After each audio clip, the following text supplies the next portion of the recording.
इंदौर के समीप भोरासला गांव में किसान सुरेश पटेल ने उनकी जमीन पर डॉक्टर विनोद भंडारी द्वारा करवाए जा रहे निर्माण कार्य को रोकने के लिए पुलिस प्रशासन को आवेदन दिया है। उन्होंने निर्माण कार्य को अवैध बताया है। इसको लेकर उन्होंने कोर्ट के आदेश का हवाला दिया है। आवेदक सुरेश पटेल द्वारा पुलिस प्रशासन को दिए गए आवेदन में बताया गया है कि उनकी भूमि पर से डॉक्टर विनोद भंडारी द्वारा उन्हें अवैध तरीके से बेदखल कराकर कब्जा प्राप्त कर लिया गया है और भूमि पर पूर्व में किए गए निर्माण कार्य को तोड़ा जा रहा है और डॉक्टर भंडारी द्वारा नया निर्माण कार्य करवाया जा रहा है। भूमि पर से बेदखल करने पर सुरेश पटेल द्वारा पिछले दिनों उच्च न्यायालय खंडपीठ इंदौर में रीट याचिका प्रस्तुत की गई थी, जिसमें उच्च न्यायालय द्वारा आदेश पारित किया गया और मौके पर यथा स्थिति बनाए रखने के आदेश दिए गए। जिसके बाद सुरेश पटेल ने पुलिस प्रशासन को आवेदन देकर यह मांग की है कि मौके पर यथा स्थिति बनाए रखने के कोर्ट के आदेश का पालन करवाया जाए, साथ ही डॉक्टर भंडारी के द्वारा करवाए जा रहे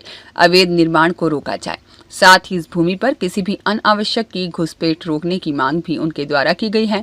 वहीं सुरेश पटेल के परिजनों ने डॉक्टर विनोद भंडारी पर दबाव बनाने का भी आरोप लगाया है। विवाद का जो विषय है वो ये है कि ये जो जमीन है माननीय श्री सुरेश पटेल साहब की जो माताजी के नाम पर रजिस्टर्ड है, उनके सारे दस्तावेज, लीगल दस्तावेज इनके पास मौजूद थे। डॉक्टर विनोद कुमार भंडारी ने इन दस्तावेजों का जो उपयोग है वो गलत तरीके से कोई दस्तावेज तैयार करे थे, उसका उपयोग उन्होंने व्यापम घोटाले में जमानत के रूप में किया था।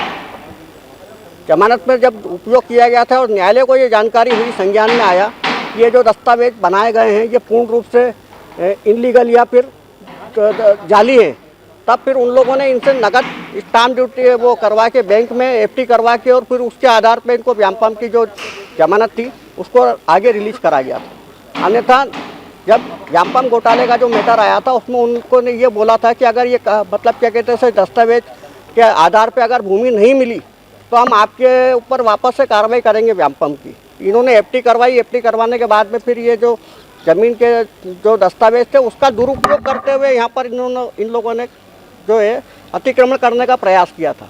उसके अगेन हमारी तरफ से केवल एक ही मतलब गार्ड मौजूद था, वो दुबे जी थे। 3 गार्ड जो थे वो जो अलग अलग शिफ्टों में 8-8 घंटे की शिफ्ट रहती है, जो 2 गार्ड थे वो अपने अपने घरों में थे। इन लोगों ने जब यहाँ पर क्वार्टर तोड़ने की कोशिश करी गई थी तो हमारे गनमैन ने हवाई फायर करा था और इनकी तरफ से 40 गोलियाँ पहले चल चुकी। गोली का जवाब आदमी अपना बचाव करने के लिए तो हवाई फायर करेगा ही सही। और पुलिस ने जो तीनों गनमैनों पर जो कार्रवाई करी वो पूर्ण रूप से कहीं ना कहीं दबाव बनाते हुए करी गई। मेरे पास में इसका एविडेंस है, सबूत है, समय आने पे मैं पेश करता हूँ। तो ये सभी दूर दे दी स्टे की कापी वाली। बाकी ये देखो ना सर, आपके सामने ही है कितना क्या काम चल रहा है स्टे आने के बाद में भी, और सभी दूर हमने लगा भी दिए, कार्रवाई पटवारी वगैरह ये थाने आने पे सब दूर दे दिए, फिर भी ज़बरदस्ती काम चले जा रहा है। ये तो सब पूर्ण रूप से देख ही लीजिए आप, कोई भी पालन नहीं करा जा रहा है इसमें, एक भी कोई भी कोर्ट का पालन नहीं कर रहे हैं। काम पे काम चला जा रहा है, डे नाइट, रात में भी काम चल रहा है, दिन में भी काम चल रहा है। ये काम टोटल 4 दिन के अंदर ये पूरा काम हुआ है। हाँ भैया, इसके बाद आपने कोई शिकायत और करी है? शिकायत तो निरंतर रूप से चल रही है। निरंतर रूप से तो भैया ऐसा लगता है ये अरविंदो हॉस्पिटल है, इसका जो मालिक है भंडारी या नेताओं के कारण या किसी और दबाव के कारण ये आप लोगों को भी दबा रहा है और ये कंस्ट्रक्शन भी बंद नहीं कर रहा है? हाँ वो है ना सर, नेता नगरी वगैरह सभी है वो। बाकी हम क्या करेंगे अभी, अगर हम कुछ करते हैं तो हमारे ऊपर प्रेशर डाल के और हमारी बुनियादें हिला दी जाती है। भैया भंडारी का किसी तरह से आपके ऊपर कोई दबाव बना है? नहीं, भंडारी का तो हमारे ऊपर कोई दबाव नहीं है, बस यही दबाव है कि सर ये पूरा जो ज़मीन के ऊपर है ज़बरदस्ती काम चला जा रहा है। ये स्टे की कापी है हमारे पास में, 11 तारीख का लिया हुआ है, लेकिन अभी तक कोई काम बंद नहीं है। भैया कितने पहले, मतलब कितने महीने पहले आप लोगों ने ये स्टे के लिए अप्लाई किया था और कब जाके आप लोगों का स्टे के लिए तो हमने अभी 8 दिन हो गया। ब्यूरो रिपोर्ट, सत्याग्रह न्यूज़, मध्य प्रदेश।